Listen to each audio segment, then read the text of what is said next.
I'm Antoinette Toss, and we would like to thank our sponsors for TEDx Rizal Street. Thank you to Botox News Online, My Cafe, My's Hotel and Resort, Folieros Botox Builders and Design, Botox Trading, and Construction and Supply.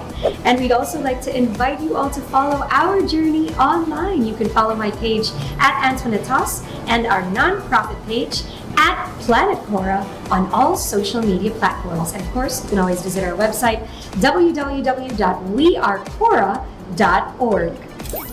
Hi, this is Dr. Kiliman Guru. Thank you so much to our sponsors, Botox News Online, Mice Cafe, Mice Resorts and Hotels, Fulieros Botox Builders and Design, and Botox Construction and Trading and Supply. Thank you so much for supporting our TEDx event. You can follow me on Facebook, Instagram, and TikTok. Ang pangalan ko is Dr. Kiliman Guru. Yun yung pangalan ko all throughout the platform, so you can learn more about health. Sunny day problems? Albaitiki Curtains and Window Blinds Installation Services. Block sunlight with minimalist design that will add beauty to your home. Let's make your place tiki-rific. Contact us now.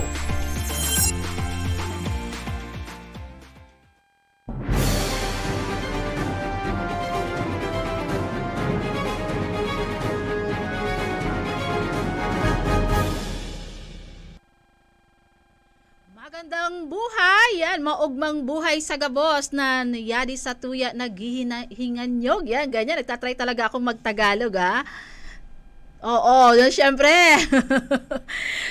Maugmang buhay sa gabos, inuulit ko. Ayan.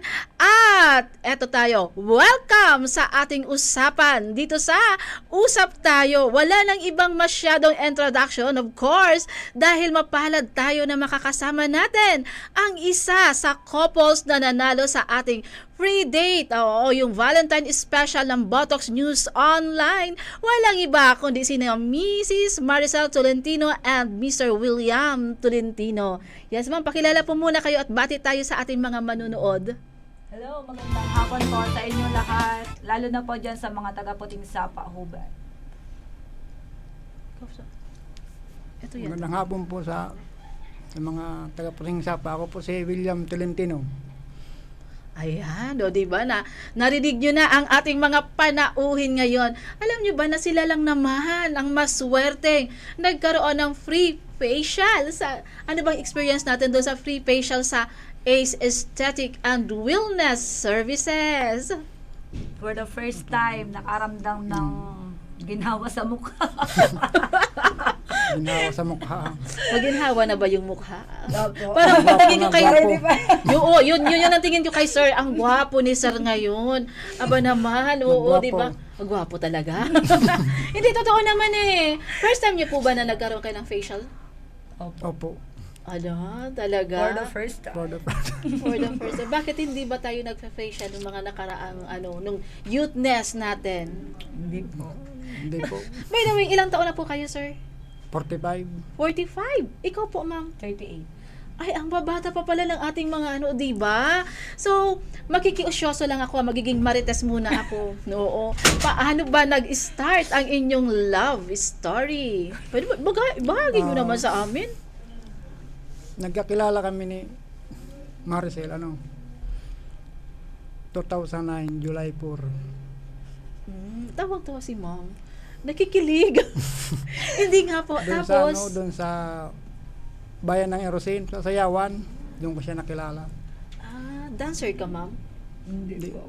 Gala lang. Tapos nun, sir, nung nakita mo si Mama Risen, nag-spark na ang mata mo. Nag-spark na. Ano po, ikaw ma'am, nung nakita mo si sir? Ano po, wala lang. Parang wala lang. Kasi long hair po siya nung yung time. Mahaba pa ang buhok. Tapos laging may tali na towel sa ulo. Sabi ka nung nag-aya siya sa akin sumayaw.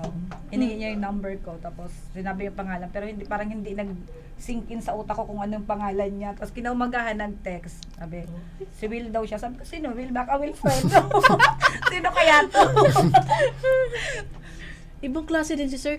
Nanligaw, yun yung first move mo. Kinuha mo muna yung number ni ma'am. Number lang, sa cellphone lang. Tapos, pero ano sir, yung ano, nung nag-spark, anong sabi mo sarili mo, eto na? Parang ganun na nga. Wala. Paano ka Ito na. nanligaw? Paano ka nanligaw kay ma'am? Di, linigawan ko siya sa cellphone. Kasi first time lang kami nagkita. Isang ano lang. Tapos nagpa Maynila. Doon ako nagligaw-ligaw sa kanya. Sinagot niya ako. Hindi ko naman alam na totoo pala.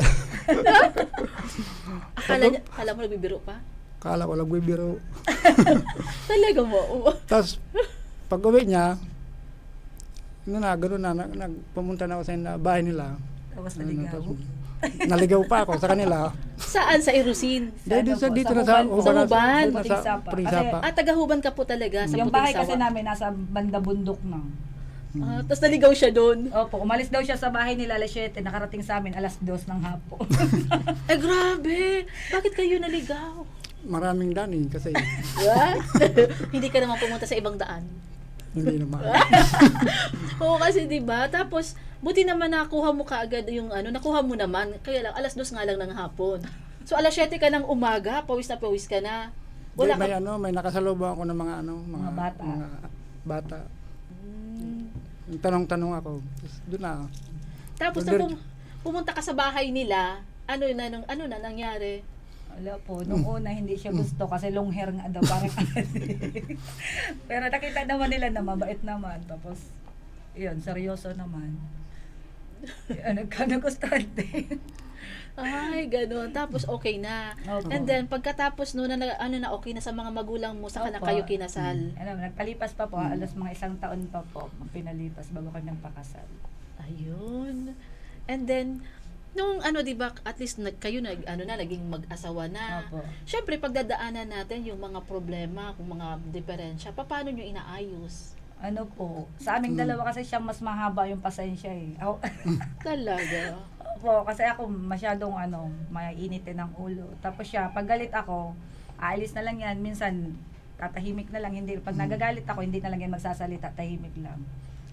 Tapos, pag galit ako, masasabihin niya, maya-maya sabihin niya, gusto mo kape? Ay! Kape! Gusto mo kape?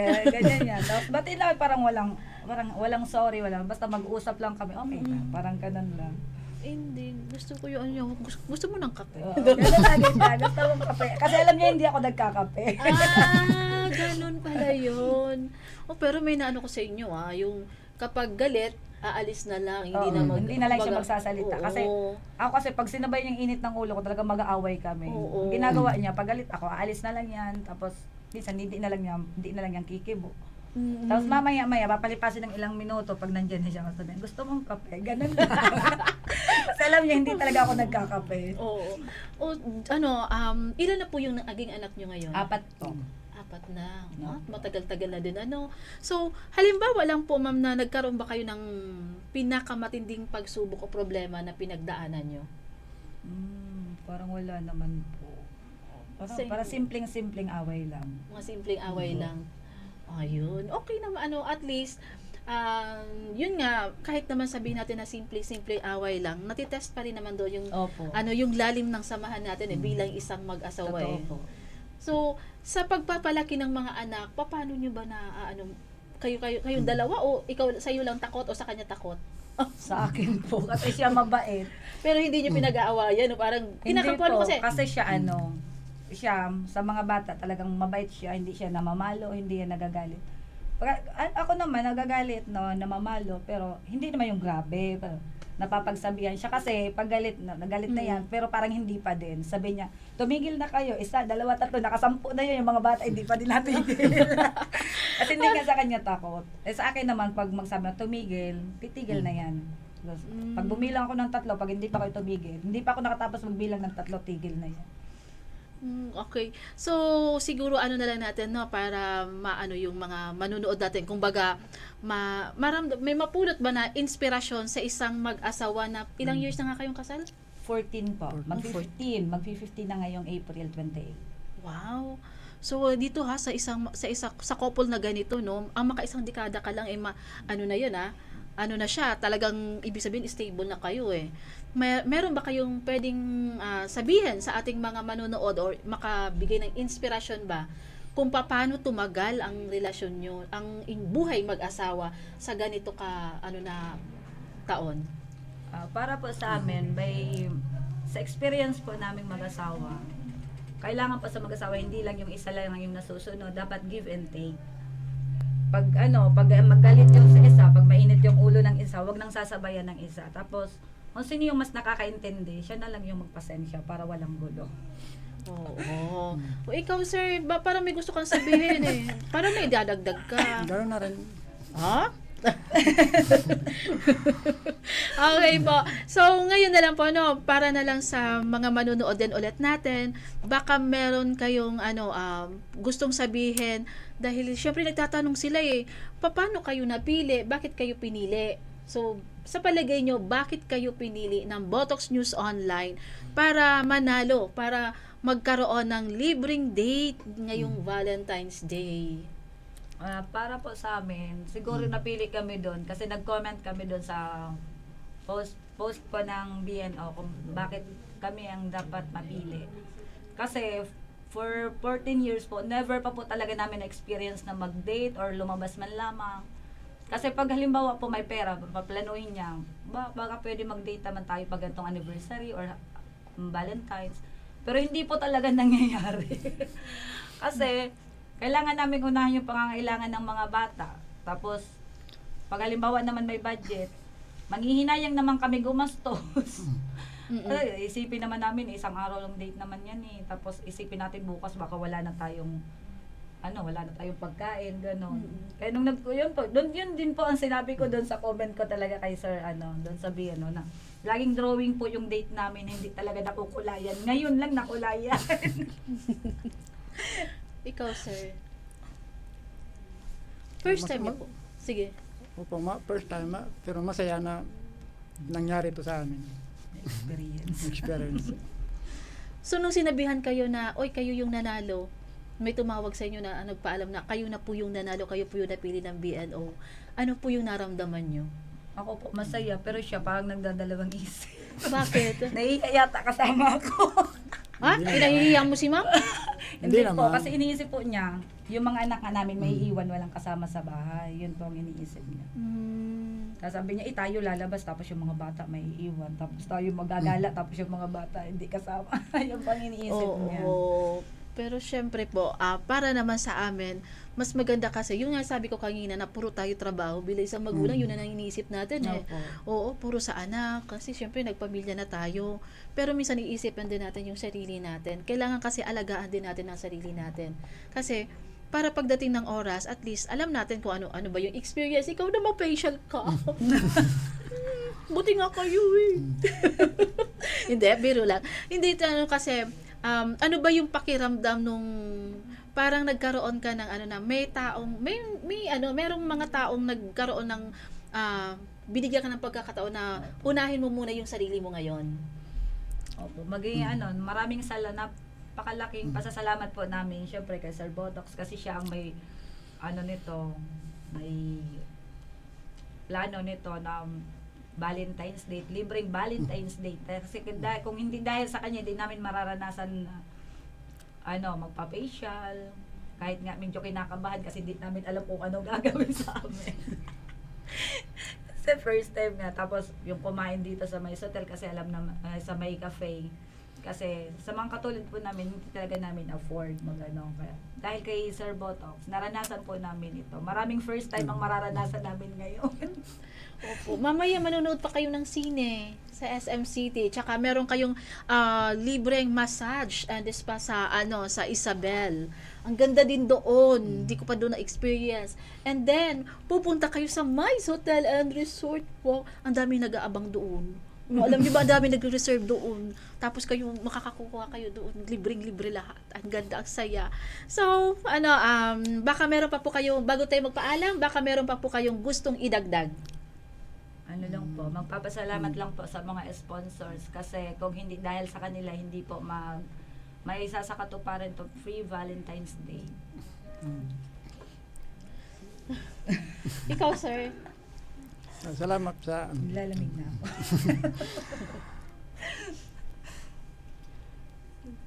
Kami gusto ko sabihin. Wala na, Hinihintay okay ko. na. Oo. Yan. Oo. Syempre po, yan ang unang couple natin na nakausap natin sa oras na ito. At mamaya lamang po makakasama ulit natin ang second couple. Kilalanin naman natin sila sa pagbabalik ng Usap Tayo with Ate Jo.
Hello, I'm Antoinette Toss, and we would like to thank our sponsors for TEDx Rizal Street.